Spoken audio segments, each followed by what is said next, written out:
Want to transform your plain text messages into captivating visual experiences that grab attention and boost engagement?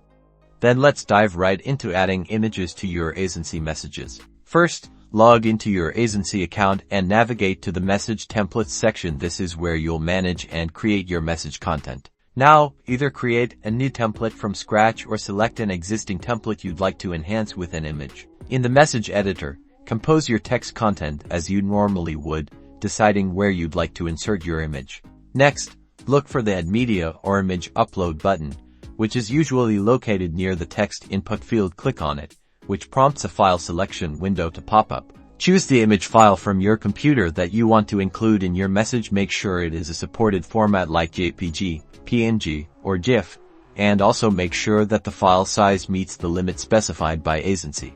Once you've selected your image, it will upload and appear within the message template preview. You might be able to resize or reposition the image depending on the platform's editor. Finally, once you're happy with your image placement and message content, remember to save or update your template, and that's all there is to it.